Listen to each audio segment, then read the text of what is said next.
Charter Revision Commission special meeting of February 20th, 2025 to order. And can we go around the room, or do you want to do roll call? Sheila Bailey, Town Clerk. Nikki Price. Bill Dumont. Oh, Tom Corona. Mike Ludwig. Anne Marie Masuda. Chris Saddy. Rob Anderson. And Ken Nelson. And I'll entertain a motion to approve the minutes of February 13th, 2025. So moved. I had sent a note to I need a Laura. second first. Second. Motion's made and seconded. Go ahead, Tom. Okay, yeah, I had sent a note to Laura, there was one typo. Yep. She just sent a note that said she caught it, and so she's gonna fix the typo. It's an important word, so, Right. yeah, so she'll catch that. Okay, so at this point, all in favor of the amended minutes with the typo repaired? Because he did send it to all of us, so No, I saw it. all in favor? Okay, thank you. And next is town attorney's correspondence, which we have none this evening. And new business, discussion regarding upcoming charter revision statutory deadlines. In your packet, I gave you a page that looks like this. So I just wanted to make sure that we were all on the same wavelength, because we have a command from the council that we deliver the draft report on April 7th.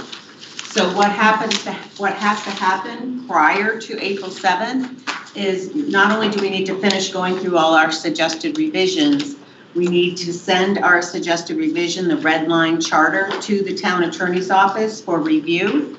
And then we also need to set a public hearing. So when our draft is finished, we have to have one more public hearing before we submit it to the council. So there's a lot that has to happen still, and I just wanted to make sure that we were all on the same page with that. And I just gave you a new list of your dates. It is on the online on the Charter Revision webpage. But the February tonight's meeting and March 6th, because those were added when we took our vote last week, those will be special meetings. So that means everything, we can't add anything to the agenda that we normally don't anyway. The second page, did you want to wait until we start doing this? This is your tentative budget timeline for the. Nope, let's, Yeah. yep. So the chair asked me last week if I could come up with some proposed dates of what we would have to change if considering an automatic referendum. Because even if we don't go to referendum, right, we have to plan for it in our budget timeline for the years that we do. So I took what was our tentative schedule for this year, 25-26, and in red you'll see the adjusted dates. That would be my suggestion in order to accommodate the 30-day notice for the referendum. And if you all want to look that over, there's some questions that need to be cleared up, and I would suggest that we invite the finance director to the February 27th meeting. I did check with him to see if his schedule was clear in case the commission wanted to do that, and it is. There's a few questions about like the 7% kick-in. If you look at how we're doing this, once we get to the town manager's suggested budget and he presents the budget, usually that is the budget that goes to public hearing, right? So is that the trigger for the 7%? If his budget is the 7% increase, do you know what I'm saying? Mm-hmm. Or is it after council has made any cutbacks that they want to, and they say, well, we're going to have to, we would approve an 8.5% or whatever increase. Is that the trigger? So we need to define where the trigger is. The finance director also wants us to define how the 7% is calculated. Is it strictly general fund expenditures from that figure, or does it take into consideration the total budget, meaning any kind of fund balance contributions we're going to make? So he would like to speak with you about that and get more input from you, and also he has some statutory information he wanted to share, and he's also going to create a graph of the percentage of increases over the historically. So if you all vote to have him invited to the next meeting, I'll make sure that that happens. And by the way, these dates, I didn't just kind of pull out of my hat. I did take 4 other towns that have referendum. Of course, a lot of the referendum towns are Board of Selectmen town meeting type of towns, but I did have a couple that were council driven. They were council and Board of Finance towns. But anyway, and for the department estimates, Vernon started February 10th. So you can see we're right around there. Avon, February 15th. Berlin, January 15th. And Tolland, February 14th. So that's where I kind of started the process from. Now, those towns, Mhm. if the referendum fails, what happens? They were all different all over the board.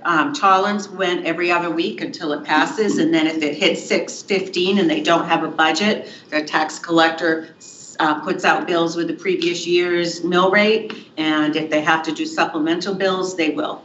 Or the people will just make it up on their second payment. Avon went to, on their third budget referendum, if it failed, it went to the council for the council to set. Berlin was, if it fails, they have one more and then the council sets it. Right, so that's with the timeline, we wouldn't have that timeline, because if we fail, it reverts to the 7% Right, cap, right. and that's it, and that should reduce some of the timeline that we have to deal with. Right, but remember, these towns are automatic referendum. They don't have, if it's a 7%, so they can plan and they can notice a year in advance. Oh, yeah. Referendum is going to be the first Okay. Tuesday of May. That's the difference. We need the 30-day notice because ours is indefinite, right? Yeah.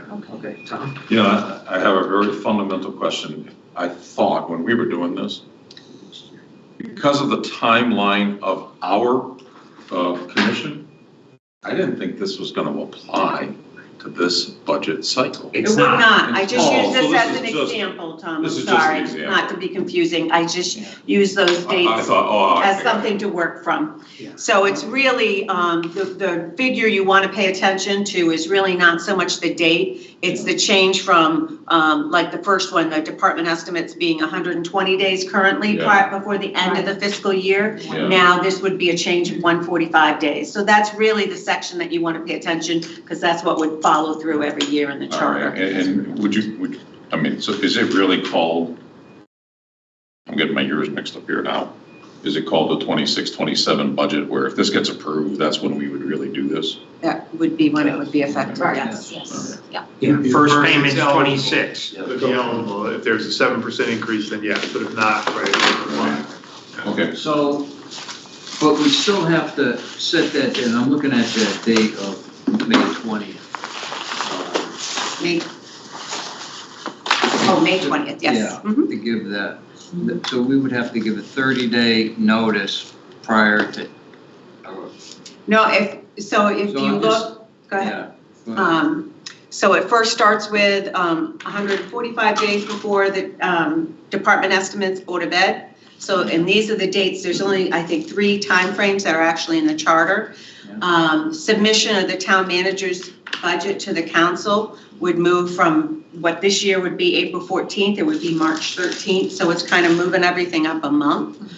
And then the public hearing, which you can see that it's not a ton of time between the town manager's presentation to the council and the budget hearing. So that time frame is enough for me to get a notice in the newspaper with all the expenditures. It's a full-page ad that has to go in every budget season. That's by state statute. And then the council adopts a budget on April 12th. So they're going from deliberations from March 23rd to April 12th. And that's when they would set the mill rate unless there's a referendum pending, unless that figure, that's how I have it written up, and that's for you guys to decide. If it's bumping up to when the town manager submits it, then I don't know that the rest of this even applies, if the 7% is going to hit from there. Because then we'll know back there that we're having a referendum. Do you see what I mean? We have questions that, this was just to give you an idea, but we have questions that are unanswered right now, and we kind of need the finance director and your input before we can solidify it a little bit. But I It's mean, just a jumping off point. I think it really, it depends on the council, because the town manager's budget can be anything. It's the council who's gonna have a final say, more or less, or accept it, so. So when I set this time frame up, I set it as when the council adopts the budget, Yes. from, and that's where the 7% sprang. Because we're technically the Board of Finance still. Right, so but that again is, up for you. This is just something for you to mull over and No, think this is about. great, thank you. Well, you're the one who has to get it out to referendum and stuff, so, I mean, Right, Your- it's true. your opinion is critical Right, and we for the have to order timeline. ballots. There's a lot that happens in those 30 days. Right. We have to get memory cards programmed for the tabulators, So it's- early voting makes it push up even In my opinion, earlier. this is a good exercise because we should be doing our budget earlier, in my opinion. I think I we do it too agree. late. So I think this is a good exercise, whether you, vote, so those numbers, I think we want you to be comfortable with it, because you're the one who's gonna be put under the gun with this. Mhm. I tried to really do a balance of me being comfortable and also being cognizant of how it's going to affect all the other departments and push everything up, including finance, and then you've got the grand list being finalized, right? And if they do file an extension, now you've cut into that time a little bit, so, okay. Yeah, I mean, we're gonna be bumping up the timeframes definitely by a month or possibly more. Right. Which, Which is okay. right, So. I agree. So if the council adopts the budget, all right, and I'm just gonna throw a figure out of 3% increase, just throw it. None of the notifications will have to go out, no Right. referendum, Right. life just goes on, and. other Yeah, we have than the the budget normal early. public In hearing. the Right. budget, other than the normal Yep. public hearing, Mhm. and then we would just move forward. That was the with it. compromise, we all agreed we want to do this in automatic. So this was another check and balance, which I think every government should have at every level, especially since what we're seeing what's happening at the federal level with the fraud, that this gives the taxpayer another opportunity to say, well, no, 7% is too much for me. I think that's fair. And it won't happen, it may not ever happen, actually, right? And I think when John shows Yeah. the chart, I think it's rare we ever went above 7%. I have If I not- recall, yeah. again, I'm just recalling, I'm sure I'm wrong, yeah. So 7% is actually, I think, a pretty, I mean, I don't want to use the word conservative, but a conservative figure. It really is. Yeah. So where do we No, land? see, I don't think it's conservative at all, it's 7%. Meaning, I right, think 4% Well, what I was mean- conservative. right, I meant fluff. Oh, right, Yeah, oh, I agree, right, yes. right, yes, it's a very Yeah. safe number. Right, And that's why I'm saying if the council can't pull off a budget correct. with less than a 7% increase, the residents should have I a agree, right. that's what I meant. Yeah. Conservative as in fair. Yes, is the way to say it. yes, Sorry, wrong word. Yeah, You say the right thing, but not. so my concern about bringing anybody in is how much time are we gonna lose? I personally would rather wait until we get through the documents, because what if there's another area that we need John Wilcox for? Or the attorneys and stuff like that. And if we finish these documents next meeting, well, now we know we've got a whole meeting to sit with legal and John Wilcox instead of It's a good plan. wasting a whole meeting and then we're out of time, we don't get through the documents. It's a good plan. That's my Yeah, concern. I'm good with that, Yep. waiting until everything has been discussed and we have everything out on the table. If John Wilcox needs to come in, the attorneys need to come in, then we can ask the questions at that point, or get clarification, so I'm good with that. Right, and then, because I know like legal, we're waiting on opinions and answers and we don't have them yet. So Right. to bring them in and not, it just, Yeah. so is everybody okay with that? Yeah. So Sheila, if you could just make a list of who and what areas we need them for, then when we get to that point, we can decide who we want to bring in first. I Okay. think, Sheila, I think we answered one of your big questions, right? Which was, is it when the town manager submits or is it when the council approves? Council. The council approves. Yes. And then your other one, which is 7% of what? Yes. Gosh, I had. And that is something, I'm not well enough versed. Yeah, me neither. That is something I'd much prefer you all speak with the finance I think director that'd when he comes. you know, at, when you get to that point where you want him to. That needs to be better defined, because you can say 7% of expenditures, but I think it should be 7% of the mill rate increase. Because the other factors is what's the Can't revenue do, side of this, less the expenditures, what's that impact? can't do mill rate increase because of revaluation. Reval changes the mill rate huge. Big time. Yeah, We all so know it's, what I would say, Well- and we can discuss this with John when he comes in, is 7% over the previous year's total budget. Yeah. Because that is indirectly what's gonna increase the mill rate. But if it's a reval year, then it gets all skewed because the mill rate drops, but your taxes don't. So All right. what do you think on that, Mike? Yeah, I agree. I mean, I agree with you. I don't disagree with your, but I think your reval is definitely, which again, I would love to argue that outside of this committee on what I think of reval, but that's a whole other argument. It's a whole other argument. Right. Okay. So everybody ready to dive into this? So I believe we're chapter 6, 4, duties of the council on the budget. Yes, sir. Yep.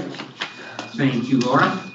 Copies of said estimates to be made available for general distribution in the office of the town clerk at least 5 days prior to the aforementioned public hearing.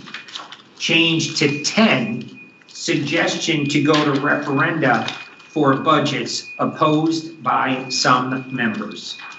We Okay. settled that second part. Okay, so the second part is done. And then changing from 5 days to 10 days.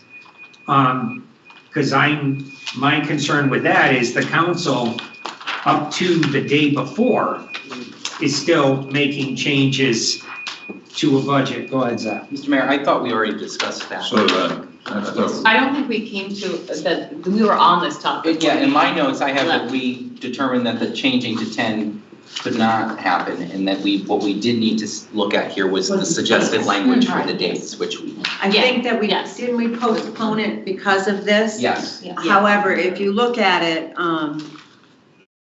that advertisement for the budget it can't, by state statute, not greater than 15 days nor less than 5 is the state statute. But we've got the town manager proposing his budget on March 13th, and March 23rd is the public hearing. That's, I can't get in the paper that quickly. I can't adhere to 10 days. So we can- All right, so we're leaving it at the 5. Mhm. Which I agree, Zach, I think we agreed on that, and she just verified. So then I would say we're all set. Yeah. Neither one of them are gonna happen. Okay, moving on to 8, expenditures and accounting. Add as B and move all others down. All sales and purchases of real estate by the town shall require an independent appraisal. Sorry. Popular.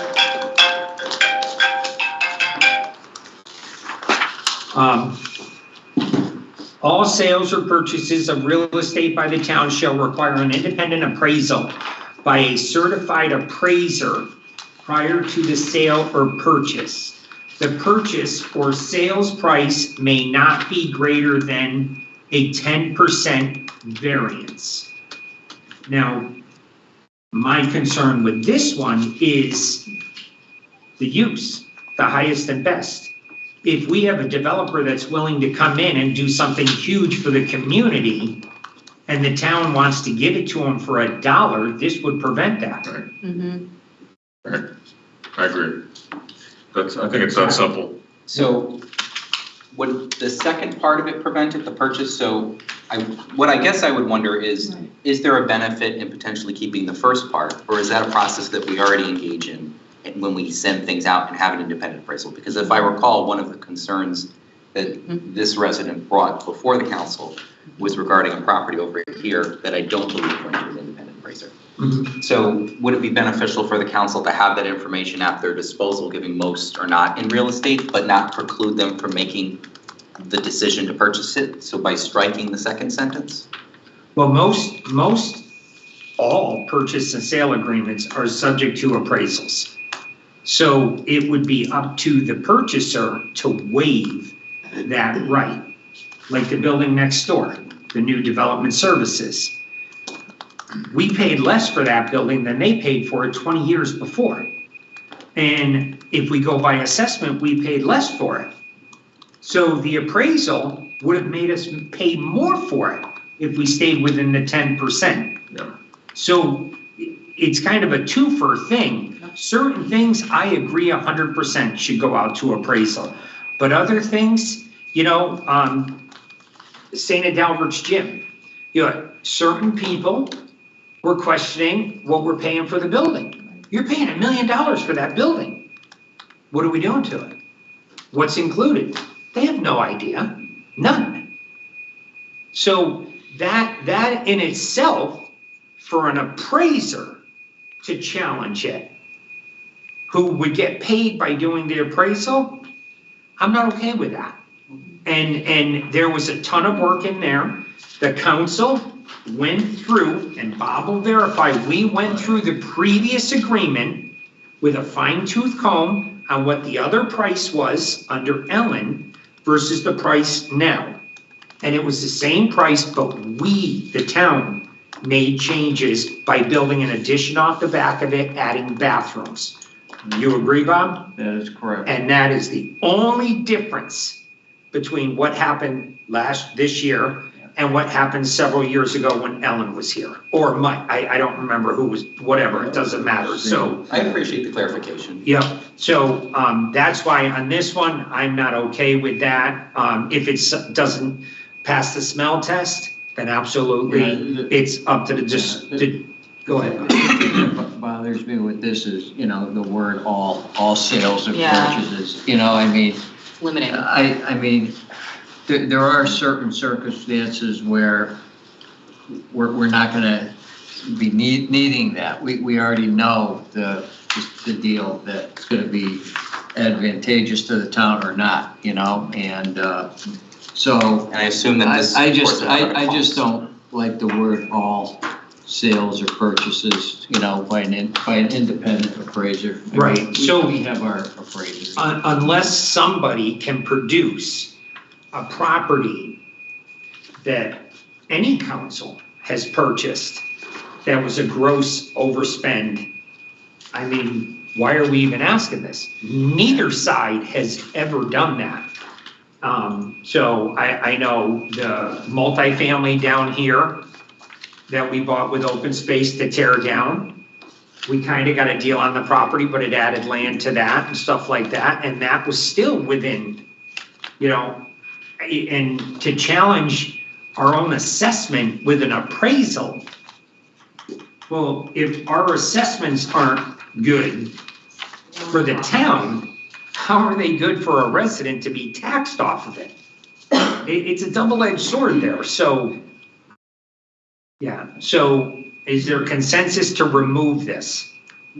This would be an addition, right? It's not it, right? This is It's the- not in there I right didn't think now. so, yeah, okay. This would have been an add-on. You're good to get rid of it, Mike? Yeah, I mean, like I said, it doesn't bother me either way, I agree with you, I mean, it's actually not all, the word shall is the legal word that worries me. I mean, if someone wanna say may, I mean, that's fine, but I agree, I don't think it's an issue, that doesn't mean it couldn't be an issue in the future, but, Right. yeah, Well, 11 counselors, I don't think would allow. right.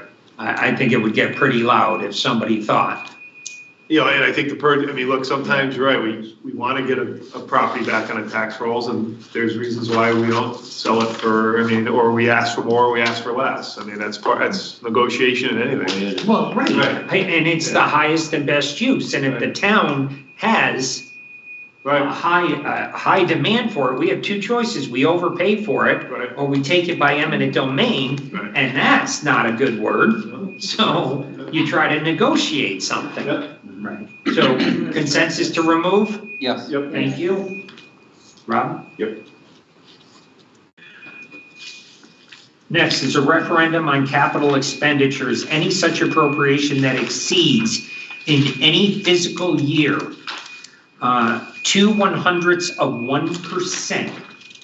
Suggestion for 0.5%. Another suggested it remain at 0.02% of the net grand list or specific dollar amount. Another suggested raising the limit to keep within inflation. Suggestions to bifurcate essential, crucial infrastructure, CIP projects versus recreational.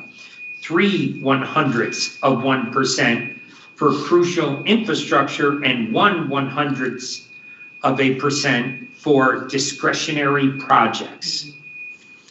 That was a mouthful. So, right now, we are at, what is it, 2%? Yeah, Well, 200%. Right, 0.02%. Now, to answer the one that says per inflation, you know, to raise it because of inflation, well, the budget goes up every year. So the budget kind of goes up with inflation. That built in. It's an automatic. So this would give the council more authority to spend without the taxpayers having a say, and I'm not okay with that. So I do know we can appropriate money every year to build, you know, to pay, try to pay as we go, which we do. And, you know, I think it's worked out well. I'm okay with it the way it is. I don't think the council needs more money at will without the voters. Have we had any problems with this where the 2/100ths ends up being too low, so we're always going to referendum? Well, there were a couple things this year, and I think that's what brought this up. One was the storm main that blew out. Both of them really got close. One went over, and then the other one got real close, but they were emergency appropriations, which is exempt from this anyways. Yeah. And then the other one would have been the Board of Education's bailout of $6 million. I mean, that's where, you know, it got real dicey because it was over. So that's what the concern is there. And I raised it on the floor, but I'm still okay with leaving it at 2%. Zach? So I would argue right now it's a little too high for my comfort, which is why I wanted to separate it to 1/100th, because I think there has been some projects that have gone to referendum that have been voted down, that I think the council has in some ways overrided the will of the voters and chosen to piecemeal those projects to fit just under that $800,000 cap. And I think residents have mentioned that. And so I want to tighten the council's spending ability to 1/100th for discretionary projects, and what the language would look behind that. I'm not gonna, as a resident, I'm not gonna dictate that. I think that it would be for town staff to give us some ideas, but to increase to 3/100ths for critical work that we need to do for the town, because I think it's fair. And we normally, whenever we have like a roads project, these things get passed, they do. And so I think to give the council a little more leeway with critical projects, I think would be beneficial, given the voters almost always approve those projects. But with discretionary, for instance, the splash pads or parks, I think the voters are a little more conservative with those projects, and I think the council should be too. So I think it could be beneficial to tighten that spending down to 1/100th. So that would eliminate a lot of CIP equipment. I mean, trash trucks and stuff like that, an ambulance now. Well, to this point, Mr. Mayor, like I said, I'm keeping it open as to what we would define as critical. Right. So I would say that would be considered critical infrastructure. So I understand what you're saying, and yes, I do know it has happened. But whether it's 2% or 1%, it's the same thing, Zach. They can still, you know, appropriate in June. Like right now, we could appropriate money for a project, $700,000 or $800,000. And in 2 weeks in July, appropriate another $800,000. We got $1.6 million, and we followed this. So you can do the same thing, you could piecemeal it, you could make it 10 different projects. So it's, and you're not wrong, it's just, I think it boils down to the integrity of the council members you have sitting there, knowing, do we need this or don't we? So. Yeah, I don't disagree with the premise or like the thought behind any of this, honestly, but I do have concerns, right, about like the definition of what we call a critical project because of what you brought up earlier, like there are already emergency exemptions. Like to me, like at least in my time, and I'm sure many of yours, whether it be state, local, federal, whatever, like if you really need an emergency declaration, you can get one. I'll just like say, like if you are a reasonable person, you have an emergency, you can make it work. There are so many channels with which to make it work.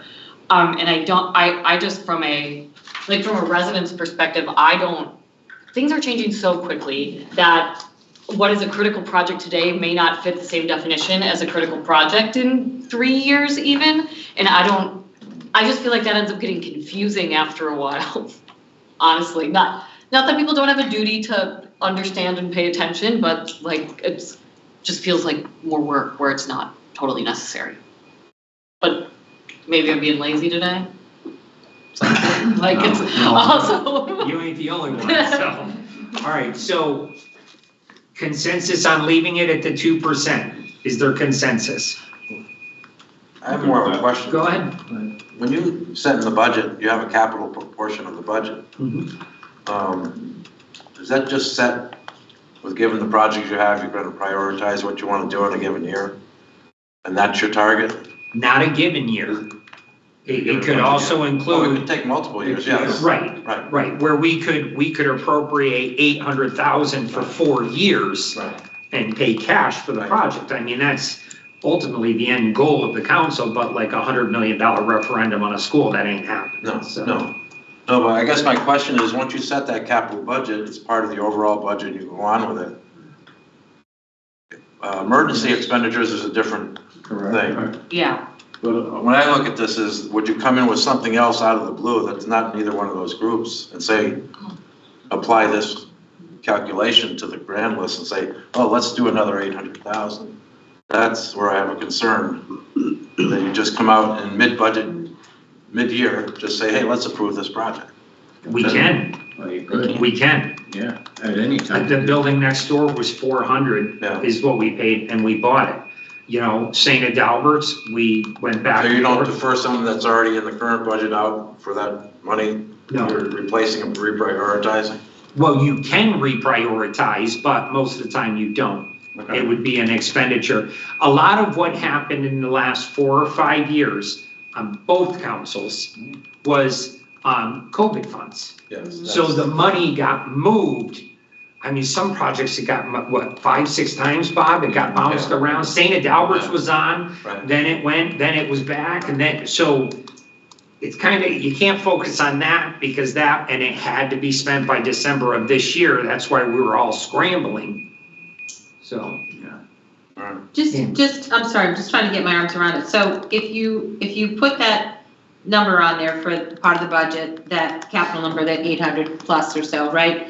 Am I hearing it right? That if you have identified a project that you want and it takes up that whole 800, but then 3-4 months later, something else comes along, you could then still go back and do another project for 800 in that same fiscal year? oh yeah, it's 800 You can just keep per per project. project. That's the Per part. project. Per yes. project, okay.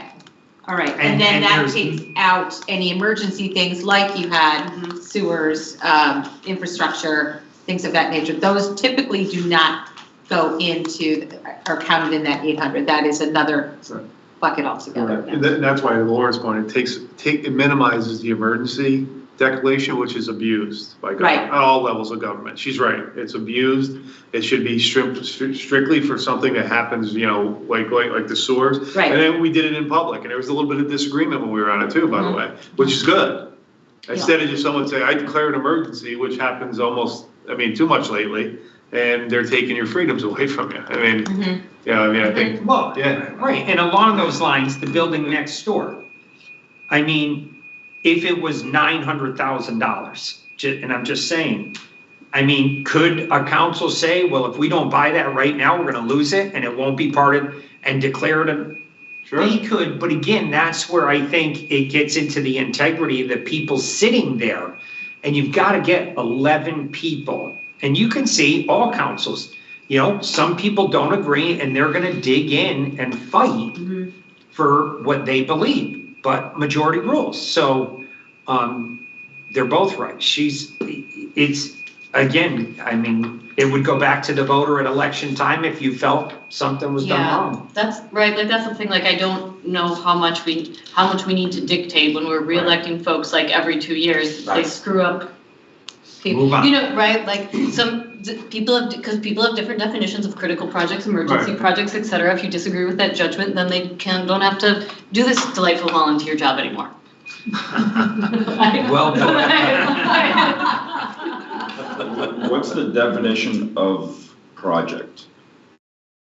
It's anything. It doesn't, it could be a purchase, a project, it could be, I'm just, say someone wants to make A parking lot is an example. pickleball courts, Pickleball. and they make 4 different pickleball courts, $800,000 each. if they're at 4 different locations, then it would be 4 separate projects. If they were at one location and they tried to say, You would have to. How far is separate? One on one side of the school, one on the other No. side of the school? no, different properties. It would be, I get what you're saying, and again, that is what I think we're all saying is, you know, it's up to the people sitting on the council. Like right now, we're looking at doing pickleball courts at the annex, which is close to 800,000, ripping all the tennis courts out, putting 8 new pickleball courts and stuff. This council can approve that funding as long as it doesn't exceed. Now, if a project like that did exceed, we wouldn't be breaking ground before July anyways. We could appropriate 800 right now and then 800 July 1st and still fall under, you know, Powder Hollow was done that way, but Powder Hollow was done with COVID money, you know, so it's all taxpayer money, but it was from a much larger So pool. to that point, Mr. Mayor, wouldn't then lowering it from 3/100s to something else provide an additional check and balance, just like we're doing with the budget referendum? Because isn't $800,000 a lot of money, of taxpayer dollars without a say from the voters? On a $150 million budget? Well, what's the mill? Is it 1.7 is 1 mil? No, I think it's 3, No. 3.4. 3.4. Yeah. It keeps It just, I think it's too high, personally. I don't, 2, you mean a 2, by the way, right? You said 3. No, It's currently 2. But he's It's looking at. currently 2. Two's too Yeah, so are you suggesting a reduction from the 2? I would like He a went to go reduction. 1. He wants point He one. wants 1 or 1.5. I just feel like it's semantics, like at some point, like to Rob's point, like people can do financial gymnastics to like serve their own needs, no matter how you cut it, so whether we put 1 or 2% here or bifurcate, like it's, I just firmly believe it's like really up to the people on the council, and I don't, Right, and We I think, oversimplify. yeah, and we've been doing that for as long as I can remember. You know, Last 30 years. I just wanted to point out in section 5, the definition of emergency is spelled out in the charter. yeah.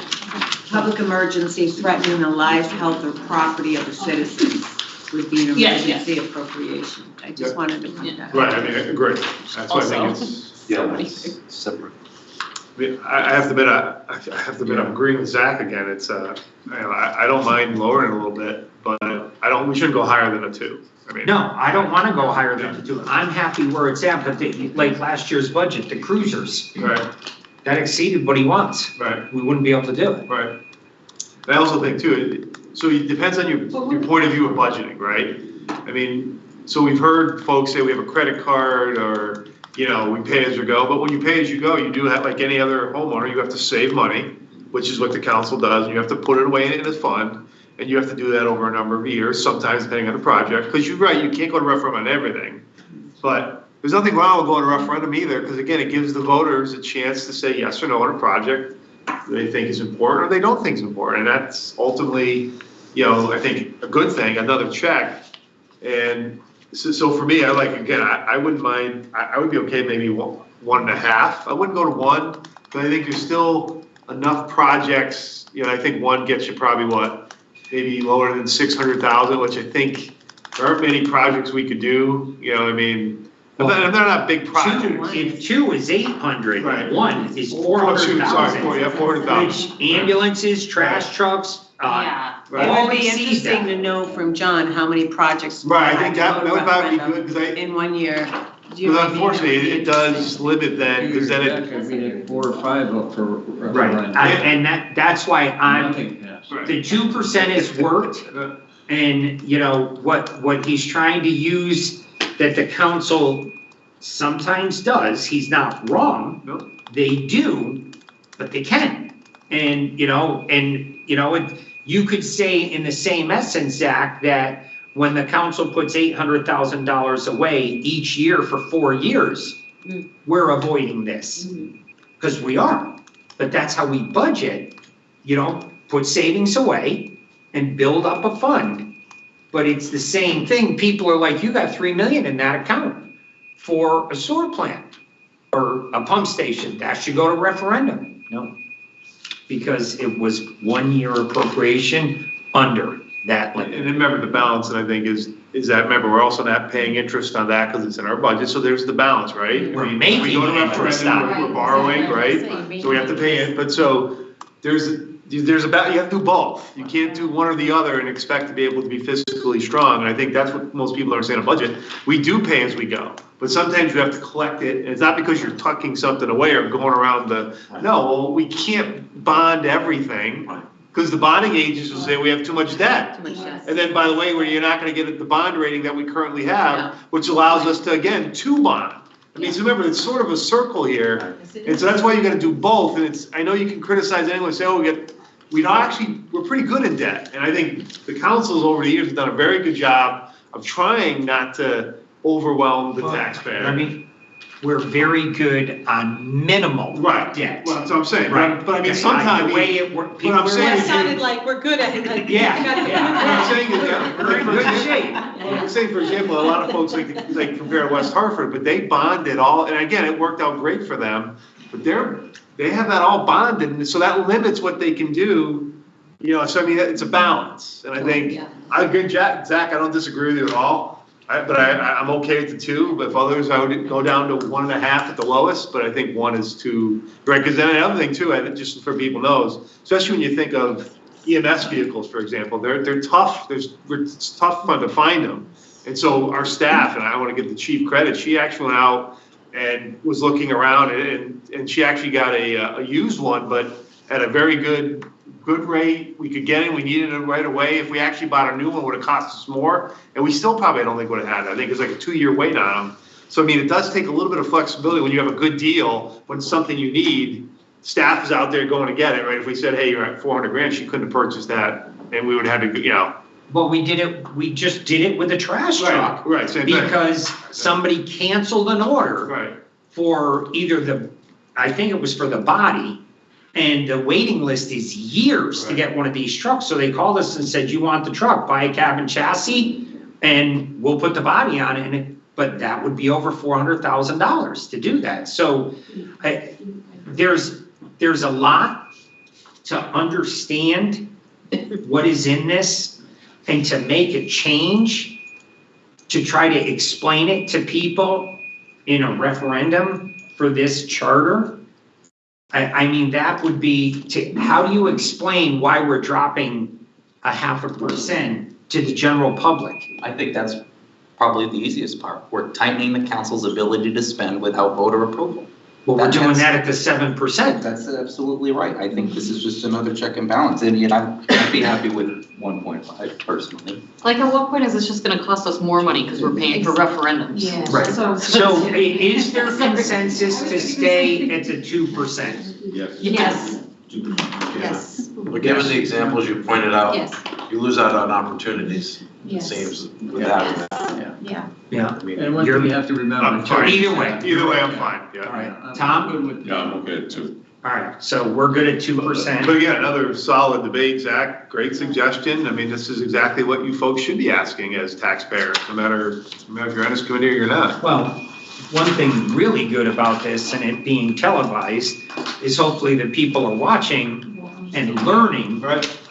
the in-depth things of stuff you're bringing up. You know, that's why Lou was a wealth of information with the history and why certain things ended up where they are today, so.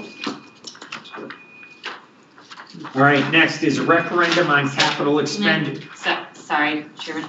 Zach, are you okay with that, or am I marking you as a no? You can mark it Okay. as a no. Okay, perfect. Sorry, I just wanted to confirm. Zach was the lone no.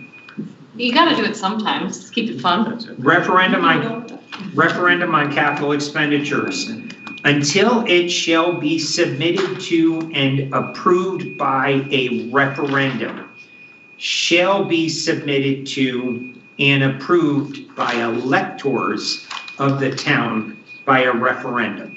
So this is just grammar. No, this is, do you mind? This is a significant change because right now, Enfield's election law allows non-residents to vote on referendum items such as the budget.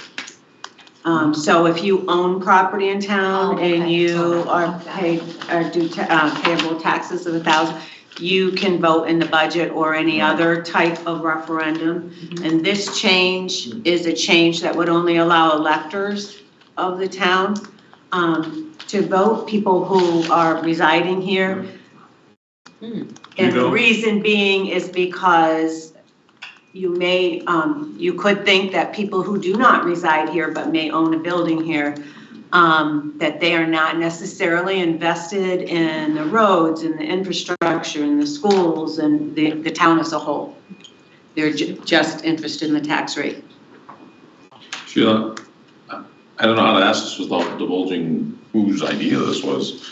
Are you positive that's what the intent was of these words? I'm 100% because it was my suggestion. I'll own it, I'll take the flag. And the reason I say that is because I have worked in other towns that have put that in their charter. I do have one of the research opinions from the, I forgot what they call it, the legislative, the research that it does, that towns are allowed to put that in their charter. And that's the reason is, and even in the legal opinion is that because there is a benefit to the residents that, they are interested in the town as a whole and vote on the town as a whole, what they feel.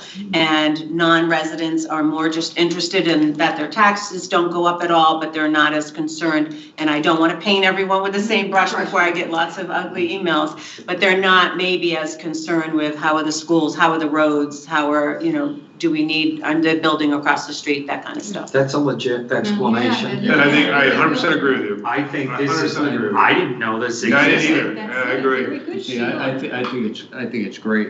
You know? I think it's a great Yeah. suggestion. change, It's fantastic. All right, is there consensus to make this change? I have maybe Go some ahead. question. So I'm just curious about some of the other towns, like if there's anywhere where have you been anywhere where they made the change that like afterwards then it was easier to get things through or you know what I mean? Like was there any, like what happened? Even know? Frankly, we don't really have enough people that are utilizing This to know? this to really make a difference in the outcome of elections. There aren't a ton of people that own property that aren't living here that are bothering to come back to vote for referendum. We have a few, but not many.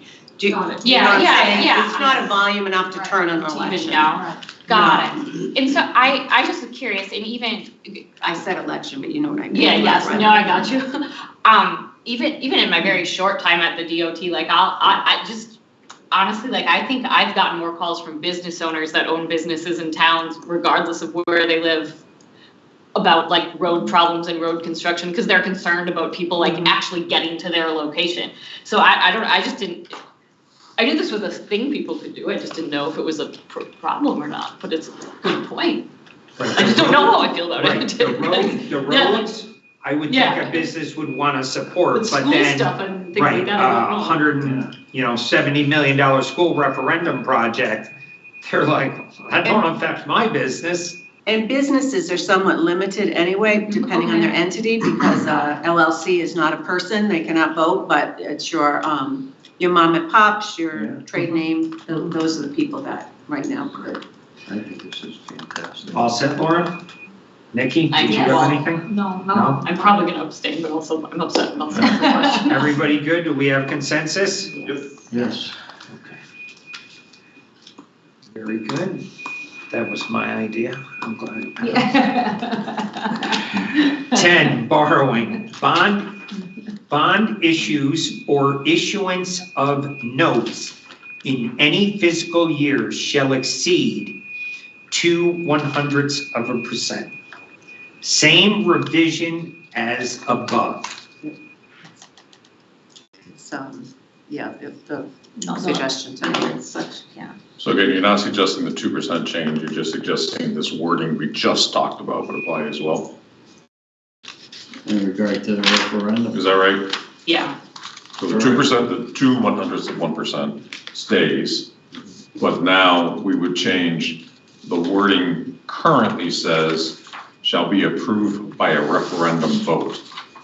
And instead, it would say, just what it says right above that, shall be submitted to and approved by a. No, I think the same revision as above is the suggestion to go higher, it's the, like Zach's suggestion. Right, yes. To So we go wanna to five, remove this. pardon? Yeah, We we wanna wanna remove this remove this. suggestion. Yeah, Yeah, because we removed the other. Everybody's good with Yes. removing it? Yep. yes. But Sheila, I'm asking, Yes. the Yeah, idea that's you had good. about electors, would that apply here as well? It's not under the borrowing, it's No, I the know. elector section is only, I'm because if they were, if it went to referendum, it would fall still under that borrowing. It would fall under the referendum on capital expenditures. You're asking about the fact with the, Yeah, because this is talking about a project that you're, bonding, or even if you're paying cash for the project, if it's in the same budget year, you have to go to referendum. So I think the borrowing falls, how much money it is, it falls under that same, the referendum, as far as who can vote for it, would be the same. Right, we can't Changing that borrow, we would- can't borrow over 800,000 Right. because that would be purchasing something. Yeah, So changing who votes at referendum would affect both of those sections, the Right. 2 point, yeah. All right, so that one's gone. 11, contributions. General question on no such contribution of more than $5,000 shall be made. Is budgeting considered a contribution? Shaker Pines Spillway through ARPA, Cemetery Association, etc. General question on That was a no question from such someone, but I don't remember who. contribution of more than $5,000 shall be made. Okay, is budgeting considered a contribution? Because that's what I'm saying right now. We give the food shelf and soup kitchen and Allied's Attic and more than that. I was wondering that about that as well. Well, my favorite one, CCM, which I'm against, and we give more than 5,000. That's a subscription though, right? But it's a That's contribution out of the budget. I mean, that would fall under, based on the way it's written.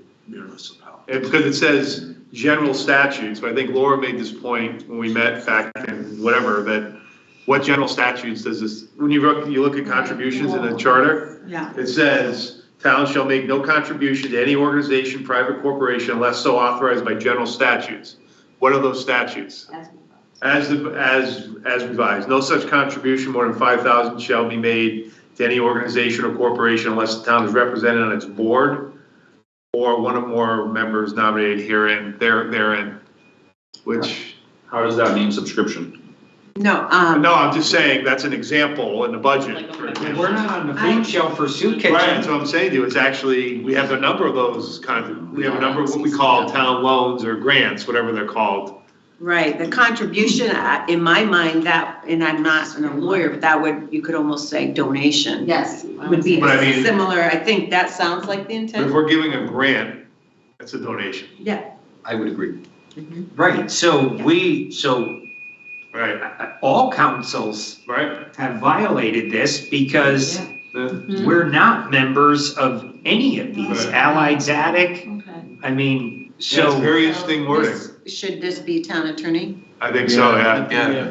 Town I attorney, think that- and/or we could start, if we have John come first or whatever, right? I Right, was my thinking- interpretation of what Mike just read is all previous councils, both sides, have not followed this because we do not have council members on the boards Exactly. of these groups. Now, North Central we do, so we follow it with North Central. Fourth of July town celebration liaisons though, but they're not voting members. It doesn't matter, we're on their board. And a liaison is a legal member of that committee, so. It would be good to see Correct. that. My question. Go ahead, Bob. I'm very concerned here because of unless so authorized, but I'd like, we need to see what those general statutes, especially it says as revised. What does the general statute That was Laura's require? suggestion, right? Yeah. I think We- we need Yeah, let's see what that says. Read the law, I don't know. Who knows, there might be a long list that this. No, I'm saying, right, but I You mean think, what statute but I think number, Mike? Laura, I'm sorry, I don't want to speak for her, but she said this at our first meeting, that if it's something like this, then we need to put the actual statutes, right, Laura, if I'm paraphrasing you? Yeah, like Number it it. The number, whatever it is, and I think that's, makes it easier than. but I think this is a great location, right, for that, what she suggested back in January. So Laura's gonna get us the statutes on all of these things from now on, and they should be. I nominate Laura. It's an emergency. All right, so we're gonna send this Extend the meeting Okay. times. consensus to send it to legal. Yeah.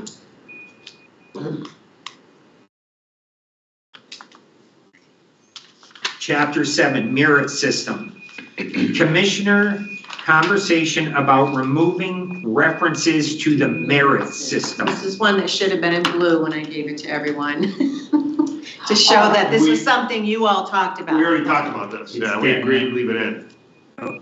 Did you agree? I didn't have the. I mean, I remember consensus. that Lou and I had the conversation, this takes, this was, the whole point was to avoid I patronage, didn't the think we term made a patronage. decision, Yeah, okay. that's what I thought after discussion, we said that we would keep the merit system Yes. and, yeah. Right, the merit system is moving up because of hard work and everybody's good? Chapter 8, transition and miscellaneous provisions. Add section 1, miscellaneous provisions, and rename transfer of powers to section 2. Revision, add section 1A, flag provision. Only the American flag, state flag, town flag, and those of the U.S. military shall be flown on or in town buildings, including schools. So when we had, I think it was our first meeting, you had asked me to get a copy of our flag policy. So I have a copy in case we got there for everyone. You want it? I'll just, want to start taking one. I don't think we need all the whereases, but the part that is actually, this is the policy with all the whereases. I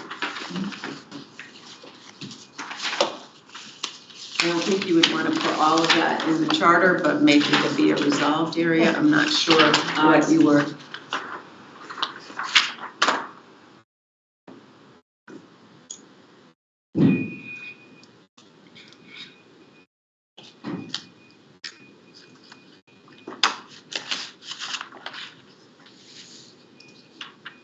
These were, this ending part are mostly miscellaneous items that the commission talked about doing, and I had nowhere else to put them, so I put them under the miscellaneous provisions.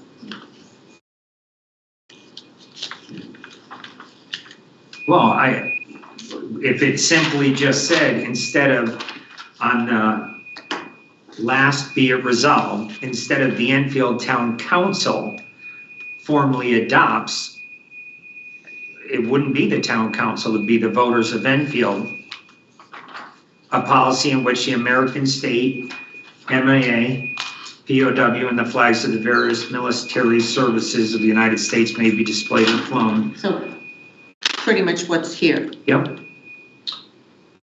I would change flown to displayed. Good point. Oh, this is the one somewhere earlier, we had this conversation where what I was suggesting was that with respect to schools, this policy would not apply indoors, that the principal would have authority over what's flown indoors. And that's not what this says right now. So that's what suggestion I had made, that it's flags, just like it says, on the outside and inside of all town buildings. And in some wording that would allow a principal to say, I'm gonna fly a different flag inside the school. Can I fly a Catholic flag in a school? I don't know, No. that's what, you know what I mean, it's like somewhere that's, There's a case here in Connecticut right now yeah, where a teacher just got fired because she had a cross in her classroom. I know. So that's what I mean by this selective enforcement is absurd. This wasn't my idea. No, And- I and you I know. mean, the subject came up here because that's what the policy is in some other town. I understand, Tom. So the flag policy created a problem when Boston You know. lost You a know. lawsuit, cost them $2 million. So we created this to avoid a lawsuit. No council member should have the authority to make a decision on what flag goes on any of our buildings, because they're not our buildings, they're the residents' buildings, so. I can intellectually separate inside of a classroom. I can. And that's what I'm suggesting that we talk about a little bit. I don't have any disagreement about town hall, other town buildings. I have hesitation about inside a classroom. So if the state and federal government Yeah. can dictate what is in a classroom and not the principal, they're overridden already. If you can't have a Christian flag or even a simple cross she had under her desk, then the teacher or the principal has zero authority You know over that what? school. I wish I was willing to say this more authoritatively. I think the one you're talking about the Catholic Mhm. teacher, I don't think it was under her desk anymore. That's when it changed. She had it under her desk, and then she made it more, Regardless, Well, if you hide a yeah. flag under your desk, okay, but we're not talking about flags under desks. We're talking about flags that are out in the open. yeah. And we have children of police officers in classes where a teacher is flying a Black Lives Matter flag who's anti-police.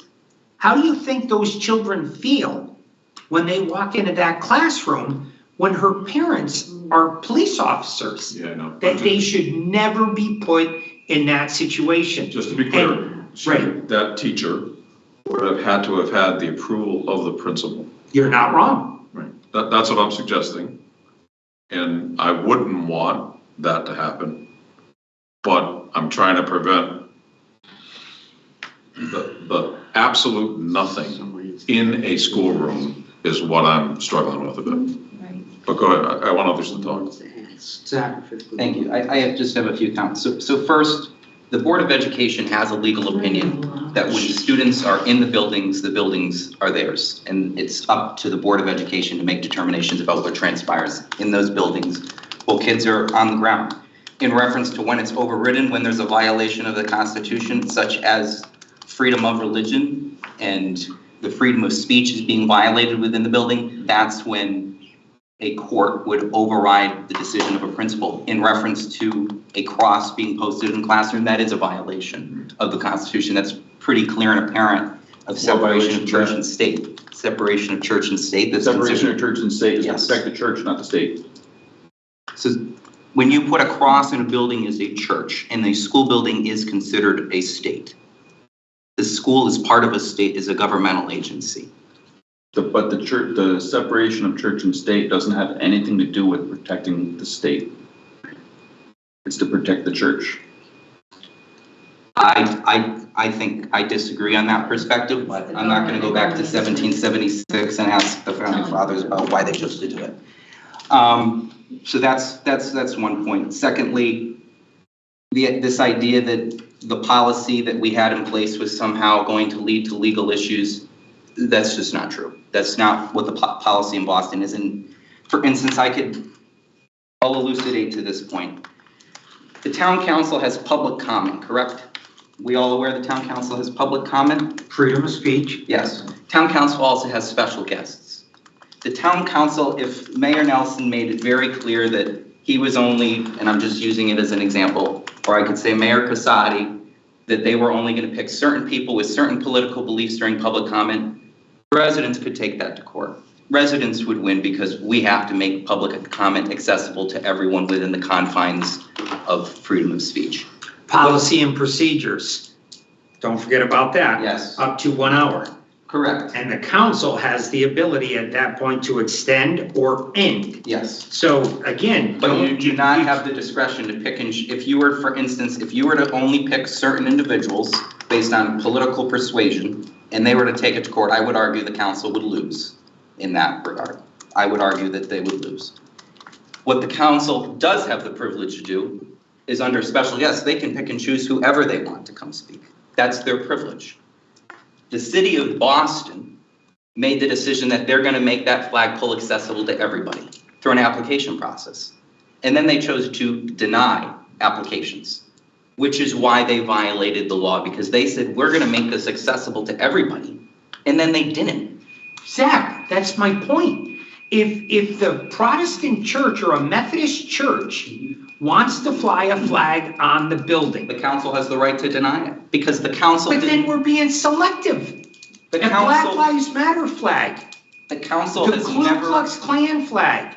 Who am I to dictate that I like Black Lives Matter over the NRA? That's not my decision.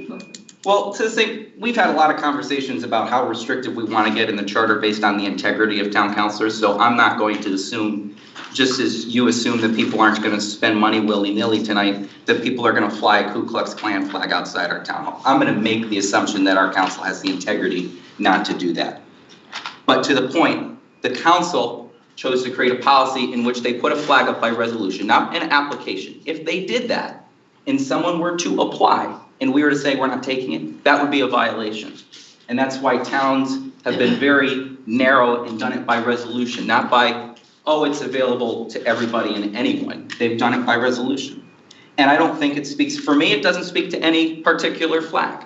Because I also, during Law Enforcement Appreciation Month, I'd be happy to fly the flag with a blue line through it. I think that recognition is important, and I think flags, I recognize the American flag brings us all together, but I think there's certain moments in time in which recognizing people who have fought for our country, who have maybe been through law enforcement, or who have simply went through struggles and challenges in this country deserve to receive special recognition, and I think the council should retain that authority. So I personally do not support it on that premise, and I also just think that a policy on flags should be an ordinance of the council. I think that that's something you should retain the right to have, and that future councils should have the right to either keep or rescind. And that's exactly what I'm doing, is giving the authority of that to the voters. Do the voters want to allow council members to decide what flag and where they could be flown? And the voters have a choice to say, yeah, let the council decide, or no, don't. What's wrong with that? So I would say to that point, I wouldn't want to make a decision on this entire packet based on one line regarding flags, because I think there's a lot of good work in here. So I think that puts a lot of voters in an uncomfortable position. For instance, there's a lot of things in here I want to vote for as a resident, but then this one, am I gonna vote yes and then have that swooped under there? I just think it's an issue for another day. I don't think that residents, well, to the point, residents have been so divided on this issue, I don't think there's clear consensus in one way or other. There's a lot of residents who don't want flags beyond the American flag flown up, but we've seen a lot of people who do. And I don't necessarily think it's beneficial to put a policy for it that we have seen, whether what side you are on, is so divisive that people just don't have general consensus on in this town on what we should be doing to Flags put something should- like that in the charter. Flags shouldn't make you pick a side. I'm not saying that you pick sides over flags. I'm saying picking sides over whether you believe certain flags should be flown or not. I think there's disagreement on whether the council should have that right or not. I don't think there's clear consensus on it from residents. We saw that when people came and spoke for and against the resolution. And so why would we want to put that into a charter? You all done? Yes. Rob? Unfortunately, it's an all or nothing thing. If you're a teacher and you're Russian, you have Russian heritage, and you want to put a Russian flag up in your classroom, it doesn't really seem like a terrible thing. What if some of the students have immigrated from Ukraine and members of their family were killed in the war? Now they have to go into this classroom when there's a Russian flag they have to look at every day. Use Jewish in Germany, a German flag, and you have Jewish students. A student should never be put in a situation in a public classroom that creates any amount of animosity, anything. And there's a million different flags that a bunch of us may be okay with, but what about the two children that aren't okay with it? What about the residents that aren't okay with it? Where if there is nothing, nobody could be offended. How simple is that? We are not here to offend one person. If there's no flag, nobody's offended. If you want to fly a flag of a particular Black Lives Matter, you have all the freedom in the world to fly it at your own house because you own it.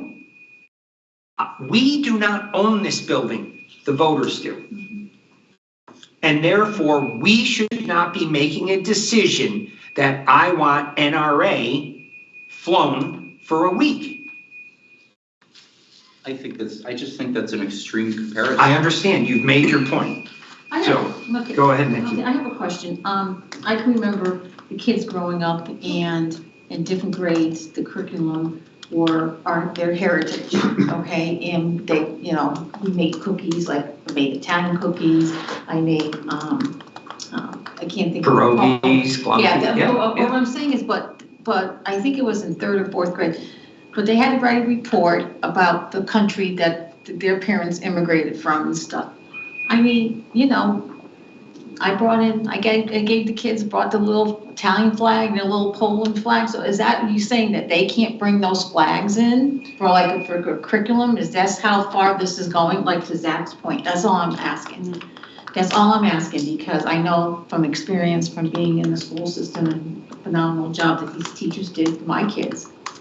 And what we learned and everything. I mean, it taught me that I had to call my Italian friends because my grandmother used to make things just throwing things in, without measuring, you know what I'm just saying? And I said, okay, how much baking soda do I need? How much of this? When you're in geography class, Yeah. you need to learn the flags.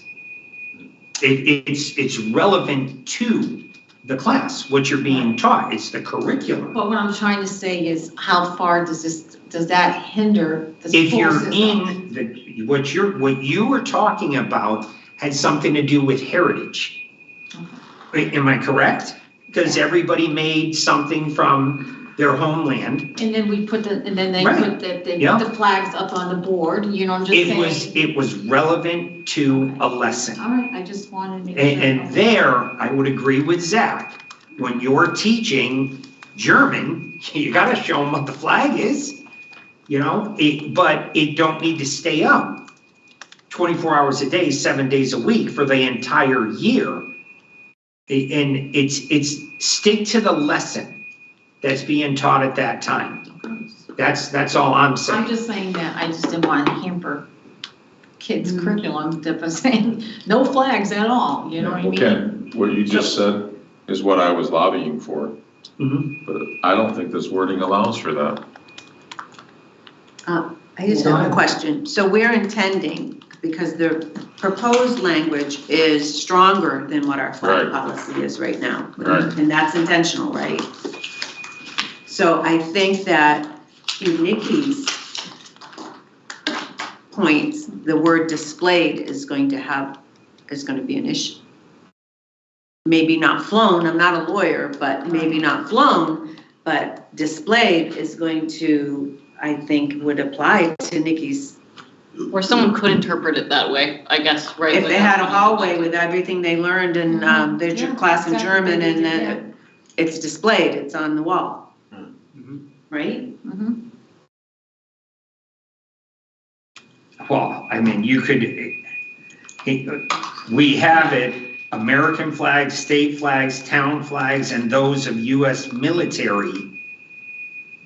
But then it gets into, what if somebody wants to fly, I don't know, a Polish flag on the town halls? You know, there's a code of ethics or a code of flags where it should always be the American flag up top, then the state, then your native land. So I didn't create that. I mean, I don't even No, know if but it's didn't really. that flown, if I remember correctly, the word flown was put into this because the council had talked about on the green when there's various activities or Pride Day and they use the green, but they would not even be able on their table to display it with this verbiage, No, we covered that because, Okay. well, maybe with this With verbiage. this, no, I'm not talking But about with the this. town- Right, This the is the town's reason for policy, this. what we came up Says with on or in. is if Laura were to rent the town green, Mhm. whether it was donated or whatever to her, she filled out, that is her property for that time. And as a tenant of the property, she's, as long as it's legal, Right. she's at free will to do what she wants with it. And that is how, 4th of July, I mean, we've got the America 250 coming up. All of that exempts it. But it also says on or in. It doesn't say you can't put it on your table out in the, in the grass. If you In-town buildings? leased, Okay. if you leased the town green, you could put whatever flags you want out there. And we made Right. sure You the lease- pride flags were protected for Pride Day. Right, but Is if it you, right? if you lease the green, you can't put it on the building. Right, that's why you No, have you can't put it on- town-owned that's what I'm buildings saying. and flagpoles. That's what I'm saying. You can do whatever you want on your tables in the green, Yes. Mhm. but you can't put it on That's the building. correct under this policy. That's why the policy was done that way. Absolutely. My concern was the way this was written, that it could be construed differently. With this, you were pointing to which one, Laura? She's talking about what's in the, What's in the, In the Yeah. charter. The suggested words in our charter revision. Shall be flown on or in town buildings, including schools. and if I can, I would like to again, I'm focusing on schools. We keep going back and forth between town buildings, and I know a school is a town building, but we seem to be okay with this concept of a flag being part of the curriculum in a schoolroom. So we can put, unless it's Yeah. part of a curriculum. Yeah, right. That's, I mean, there it is. I don't, it doesn't matter. And currently, doesn't it say you can't in the town buildings? No. It doesn't say It says schools. formally adopts a policy in which only the American flag, the state of Connecticut flag, MIA-KOW, and the flags of various military services of the United States may be displayed or flown on town-owned buildings and flagpoles. Yeah, so is that a school? No, we left schools out. Yeah, okay. But outside of school, no, you cannot fly it. Right, that's on town-owned buildings, it didn't say in, so, yeah, So, yeah. Go ahead. I understand where this is going. I myself don't think it's appropriate to be putting in into the town charter, my own opinion. We have the ordinance that was passed, and once again, these are, there's so many different types of interpretations, especially, when I look at this revision right here. I just think that it's too confusing. If this is working, then why are we gonna be putting it into the charter? Well, because that's that my own- policy can get changed any minute. We at the next Right, council but- meeting can change that policy. And I don't think that the Yes. town council should have Well, authority. what you're saying is that we're gonna change this on the fly, and we're gonna keep this, and then we're gonna change it to have this be different than what's in the, Yeah. in Well, here. keep it the same and put it in there. I don't care. I just don't think that it's So we can appropriate to take- put into the charter. That's my own opinion. Would you be okay if it was exactly the same wording as the ordinance? No. Oh, even that you Yeah, wouldn't put in there? no, I just think that this should be separate than having something put into the town charter. Because I was thinking the same thing Ken just voiced, which is with an ordinance, again, tell me if I'm wrong, the ability of the council to change it this year, next year is real. It could happen. And We that was my, changed it. it could. We changed And it. that's why I'm saying I like the idea of Yeah. it being in the charter, because then it's locked in for 10 years. I don't, and that's the point. That's, Uh, That that's having it how I locked feel in for too. 10 Right. years is a long time. So if we were to stick with the original verbiage, and so it would be only the American flag, state flag, town flag, and those of the U.S. military shall be flown on, what is that? Will be displayed. Are you looking at this? It was I- on I or in start- town buildings, including schools, is But what was currently, on we the. don't. But that's well, not what, I'm not sure which one you're referring to, Ken, if it's the policy or I the was suggested. trying to remember the The policy. policy, right Right. here then. So, state flag, the MIA POW flag, and the flags of the various military services of the United States may be displayed or flown on town-owned buildings and flagpoles, and leave it at that. That's what the policy is right now. Remove the word school, and that's it. So is the purpose to lock in the flag policy, so this way it can never be changed, the ordinance? Is that what the intent is, by putting it into the town charter? What the intent is to give the voters the decision on whether they think it's appropriate to let somebody make a decision on what flag is flown on their building. So how are they gonna do that? You have to go through the No, whole the referendum, vote. please? When they vote on the referendum, on the charter revision, if they say, if it passes, the voters are saying, that's our building, keep the American flag on it. I guess I would, I mean, like, I see all the sides of this, I'm like pretty somewhere in the middle. I guess I would rather give the voters that opportunity every 2 years in a town council election. Like, it just feels a little specific to me to put in the charter, but like, I don't disagree with like, I feel like there's pluses and deltas, no matter how you cut it, right?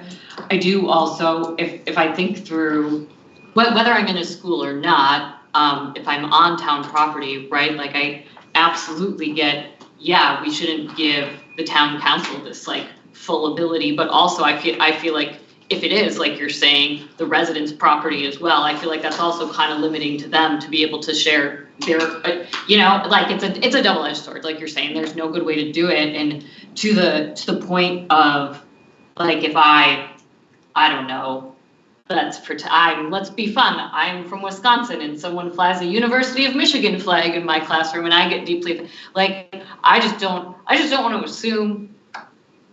I would like to give people the opportunity and the benefit of the doubt to understand that we would rather learn from each other than immediately get offended by one another. I'll just say that. Like, I would rather be in a place where people can vote on this more often. But that's like, I'm like a 55-45, like I Well, I mean, the that's- people have the yeah. right to Yeah. fly whatever flag they want on their own house. Well, on their. This is not our building. This is the residents' buildings, and the world has become so soft. People get offended, Yeah. and, somebody wears a union shirt to a public meeting, and they think it's okay, but somebody wears a mega hat, and people lose their mind. Well, the town council, why wouldn't we try to avoid offending anybody? Well, because I think you're not avoiding it, I think you're just suppressing it and someone's gonna get offended somewhere else. Well, But that's offended just- why? That I don't- we that's don't not how I allow feel. any flags. You're gonna get offended because we don't allow any flags. How can you be offended? You're offended because you have an agenda. And this eliminates all agendas from everybody's background. The soldiers fought and died for us to sit around this table and have a debate. They've earned the right to have their flags up there. Every single person sitting in this town has fought some sort of a fight in their life. So one group is no better than another. And the Christians have been slaughtered for millions of years, well, tens of thousands of years, and they're not allowed to fly a flag? And you don't think they were oppressed? And that's the federal government saying that. I don't want to get in the middle of this debate of whether I think one flag is adequate, and it pisses Phil off, but Laura likes it. But you're not in the middle of the debate. You already passed a resolution. Right, And I and think our that argument- resolution can be changed as simple as we passed it, Zach. So let's see what the voters want to do, and if they want to lock it in and keep our town neutral and stay out of this, they'll pass it. If they don't, it fails. You're taking the voice away from the people. I disagree. We have elections in November. There's so much other things in this charter, Mr. Mayor. You can't expect people to vote on one provision in the miscellaneous section. And to this point, for me, it's on a principle of, I just don't find it appropriate to be putting ordinances like this in the charter. That's gonna come up when we talk about public display of profanity. I just think this is better reserved with the authority of the council than being in the charter. And if you look at what's in here right now, there's nothing like that in the charter with ordinances so narrow like that. I just don't think it's an We appropriate can't place. spend more than two, it's the whole charter's that way. With money, yes, I think the charter should govern money. I don't think the charter should govern ordinances about flags and profanity. I think that's. It governs that makes- election times, terms, it governs everything, Zach. Yes, things that govern the town. I don't think flag policies or profanity or Zach. proposals for Understood. honoring Understood. cancer patients should be codified into the charter. We could codify every resolution if we wanted to. We don't. Why? Because Okay. it should reserve with the council. Okay. I think, Again, hold on. sorry. Anybody who hasn't spoken this want to speak?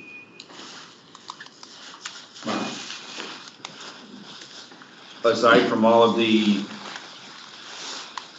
I want flags because I feel a certain way about flags and all that, it's about money.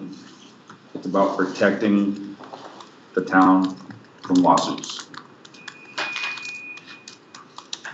Because it's only a matter of time if someone comes in, changes it, that someone's gonna apply to have their flag flown On purpose. on purpose. It's not gonna get flown. And then they're gonna have a lawsuit and the town's not gonna have anything to stand on.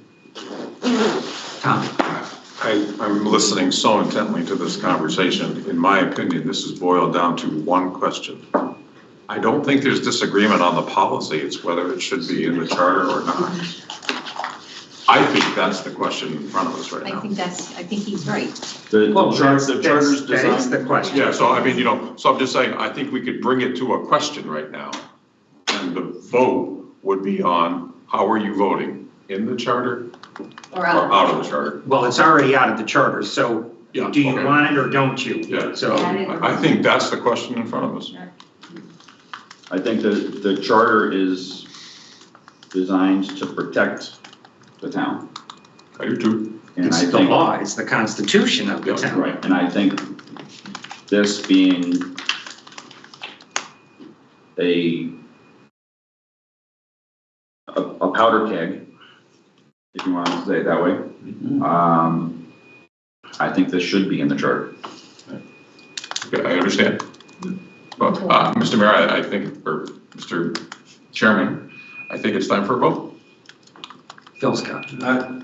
As I look at this resolution, the words here, rather than these revisions, I would rather see, if you look at the resolution, I'd go say, be it resolved, the second to last paragraph. I would go start with the American flag, the state of Connecticut flag, MII-POW flag, and the flags of various military services of the United States may be displayed or flown on town-owned buildings and flagpoles, period. What I really, only. It's the way the sentence starts with only. The issue I have is, and I agree with you, it's in or out, but on the other part of it is, there are hundreds of thousands of groups that could apply and put something up. I don't think that's our role. The American flag is all of us. We are all included in those stars and stripes, period. When you start going in there, and then you're just gonna create more and more discussion and division and all this, everybody's a part of that fabric. And I think that this just keeps it simple. It just, I mean, because somebody says apply a flag and deny that, oh my God. All right, one more time. Read what you just read, please. It was the American flag, Well, it should start with only. only the American flag, Yeah. and just that paragraph, that be the Yep. words. Because then it's consistent with the policy, and then we decide is it in or out of the charter.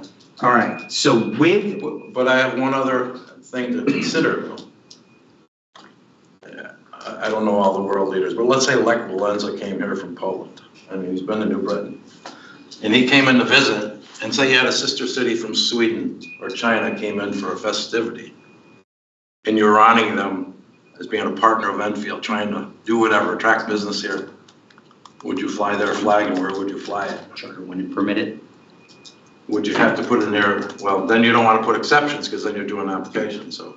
right, it's never happened, so. Well, actually, we did have sisters, we have sister cities, but we've never flown their flag, Zach. All right, I was just inquiring, it's fine, Mr. Mayor. We have their Chinese New Year's or Taiwanese or it's something. It's Enfield, Taiwan or something. Yeah. We have it, it's in the lobby. So with the language Phil said, is there consensus to put it in the charter? Can we do a roll call vote on it, Mr. Mayor? Sure. Thank you.